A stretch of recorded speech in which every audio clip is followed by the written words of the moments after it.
on va reprendre les arguments de l'armée israélienne qui parle de 3000 combattants du Hamas à Gazaville, à Belir Nabli, avec cette question, les soldats de Tsahal peuvent-ils les déloger sans donner l'assaut et un assaut terrestre?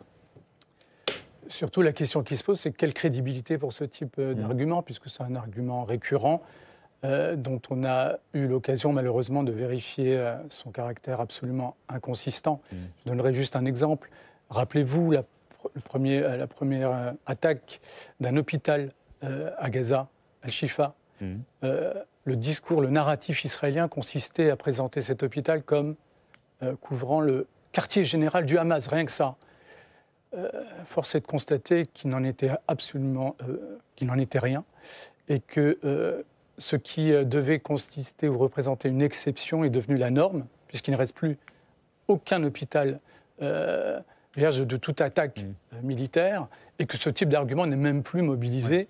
Mais il reste effectivement une organisation qui s'appelle le Hamas, qui continue de vouloir faire la guerre à Israël. Oui, mais alors on en revient au schéma initial. Si on considère qu'Israël est dans une posture, une dimension de légitime défense, la légitime défense en droit international, ce n'est pas un blanc-seing, ce n'est pas une carte blanche. Surtout lorsqu'on se présente comme un État de droit démocratique. Il y a des exigences, notamment la proportionnalité de la riposte, et naturellement le fait d'éviter de commettre des crimes internationaux, qu'il s'agisse de crimes de guerre, de crimes contre l'humanité, voire d'un génocide. Or, force est de constater, encore une fois factuellement et juridiquement, que premièrement, le Premier ministre israélien est poursuivi pour crimes contre l'humanité et crimes de guerre devant la Cour pénale internationale.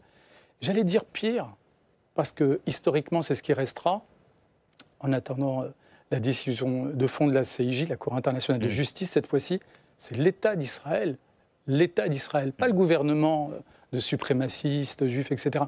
L'État d'Israël qui est poursuivi pour génocide devant la Cour internationale de justice. Donc ça, c'est établi, et ce ne sont pas ces narratifs, ces éléments. On verra comment aboutissent effectivement les neutraliser. Pardon, nous interrompons. On verra comment aboutissent effectivement ces procédures. Et quant effectivement aux histoires d'accusation de génocide, elles sont encore en cours d'instruction. Il y a à noter par exemple que la Grande-Bretagne, depuis quelques jours, a annoncé que pour elle, il n'y avait pas de génocide en cours à Gaza, ce qui est assez intéressant du point de vue aussi de la réflexion globale qui est menée sur les massacres et la grande difficulté qui se passe en ce moment à Gaza. L'accusation de génocide, elle est plus que sérieuse. Et c'est intéressant que vous évoquiez le cas britannique, qui n'a aucune valeur juridique. C'est un État qui se positionne le jour où la commission d'enquête officielle, onusienne, reconnaît l'existence d'un génocide à Gaza. On comprend bien que l'accusation est difficilement acceptable du point de vue israélien.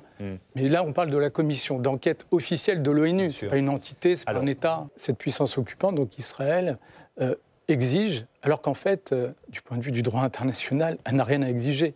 Vous avez des avis de la Cour internationale de justice, vous avez des résolutions onusiennes qui demandent, qui exigent à Israël, et non pas l'inverse, de quitter ces territoires, tout simplement. La Ligue arabe demande aussi au Hamas de quitter le pouvoir. Il n'y a pas d'exigence unilatérale. Essayez pas d'instiller de la confusion là où c'est très clair. Non, je vous dis... Non, mais excusez-moi. J'éclaircis vos propos. Je vous parle du droit international, je ne vous parle pas de la Ligue arabe.